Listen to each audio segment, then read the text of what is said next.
Good morning class 8. This is our third video of chapter number 2 natural resources land soil and water.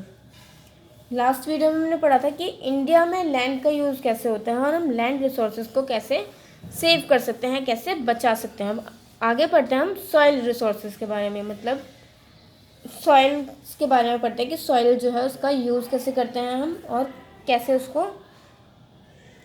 कैसे जो soil है वो form होते हैं उसके बारे में हम पढ़ते हैं. Soil is the one of the most important natural resources. जो सॉइल है वो हमारी सबसे ज़्यादा प्राकृतिक संसाधन है जो कि बहुत इम्पॉर्टेंट है, जो कि बहुत ज़रूरी है. It is compose of both inorganic materials and living organism.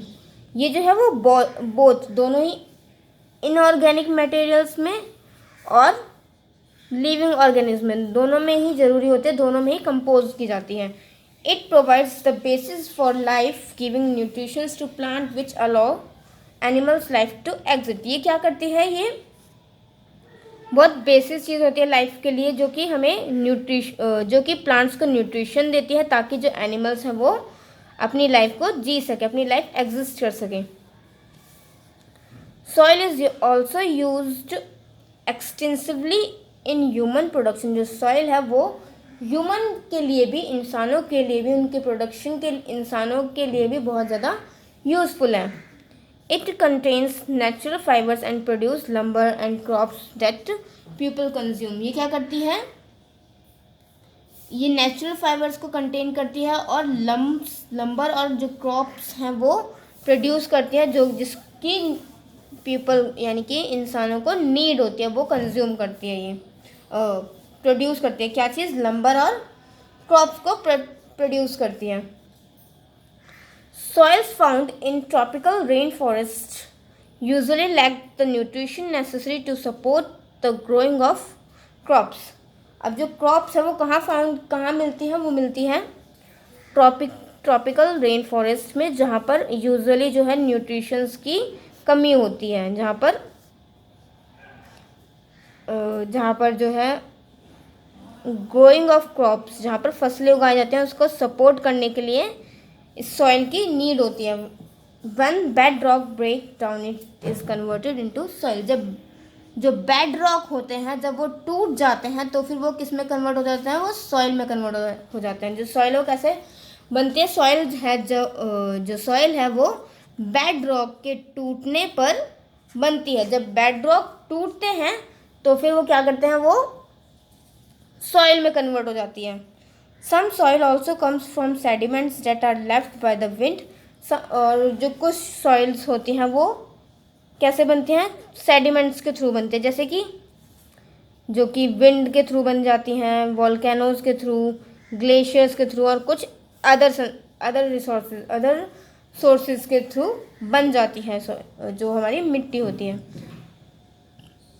Soil resources can be lost through erosion. जो सॉइल होती है, जो सॉइल के जो रिसोर्सेज होते हैं वो किस तरह से खो सकते हैं, किस तरह से हम उनको लॉस्ट कर सकते हैं? Because of erosion. Soil erosion के थ्रू, मृदा अपरदन जो होते हैं उसके थ्रू हम सॉइल को लॉस्ट कर सकते हैं, खो सकते हैं. मतलब wind and rain can uplift soil that is made easy to transport by various humans process and take it somewhere else.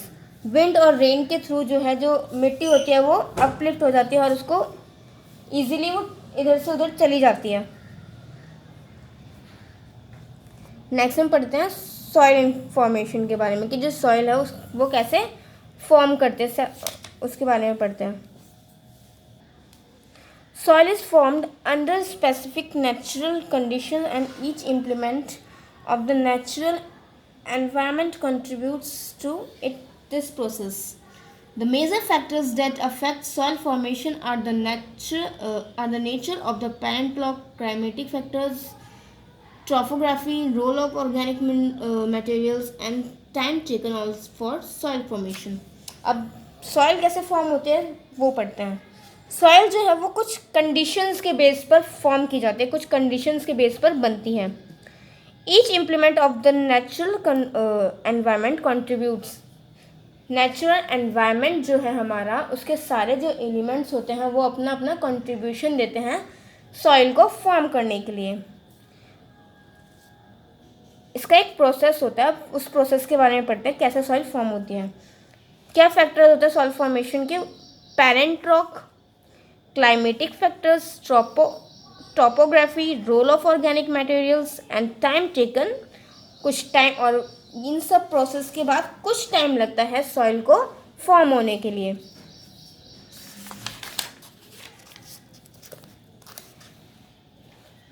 Parent rock. अब पेरेंट रॉक क्या होता है?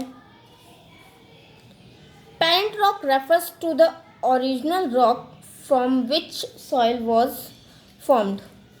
That determines the types of mineral contents, the texture and general structure of soil.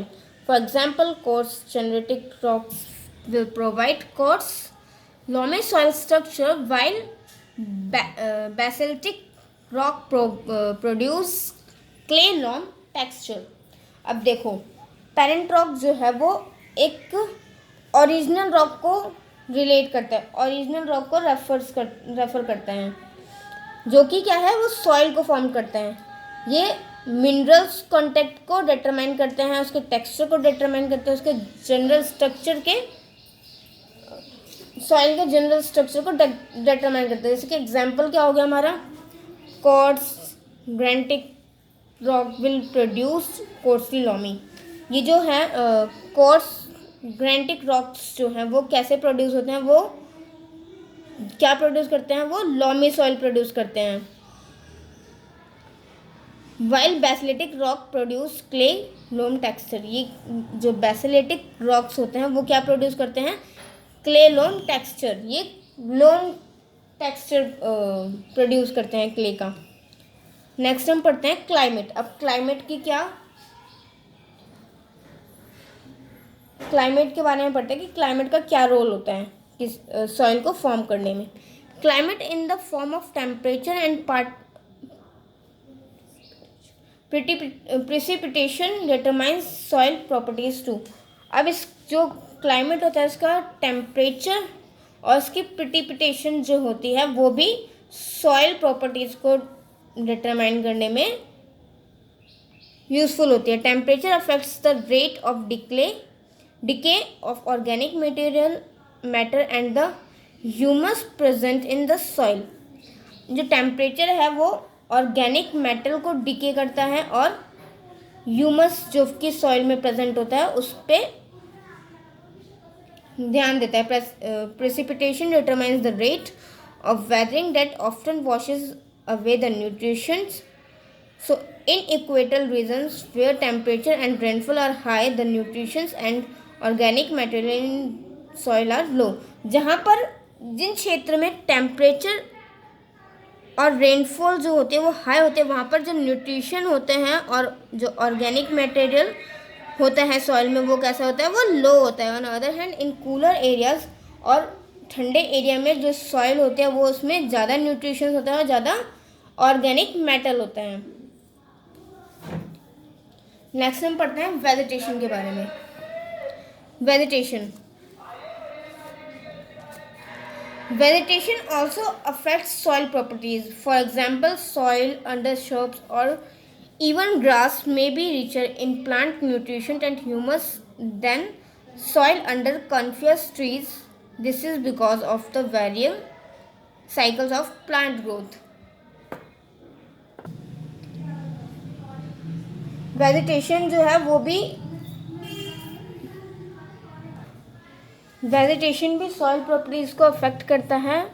For example, जैसे soils जो होते हैं उसके अंदर जो श्रब्स होते हैं, जो ग्रास होती है, वो प्लांट न्यूट्रिशन और humus than soil under coniferous trees, वो ज़्यादा जो न्यूट्रिशंस हैं वो ज़्यादा प्रोवाइड करते हैं कॉनिफरस ट्रीज में। इसलिए जो वेजिटेशन है वो भी एक इम्पॉर्टेंट रोल, इस वेजिटेशन का भी एक इम्पॉर्टेंट रोल होता है सॉइल को फॉर्म करने के लिए। अब नेक्स्ट है हमारा time. Time is another important factor in influencing soil formation. जो टाइम है वो भी एक इम्पॉर्टेंट फैक्टर होता है सॉइल को फॉर्म करने के लिए। Soil takes thousands of year to form. जो सॉइल है वो बनने के लिए, सॉइल बनने के लिए कितने थाउजेंड ऑफ ईयर्स, थाउजेंड्स साल लग जाते हैं सॉइल को फॉर्म होने के लिए। Some soils change colour and also properties over time. Time के अकॉर्डिंग जो सॉइल होते हैं वो अपना अपना कलर और अपनी प्रॉपर्टीज़ जो होते हैं उसको चेंज कर लेती है। आगे का चैप्टर हम नेक्स्ट वीडियो में कंटिन्यू करेंगे। इस वीडियो में हम यहीं तक पढ़ते हैं।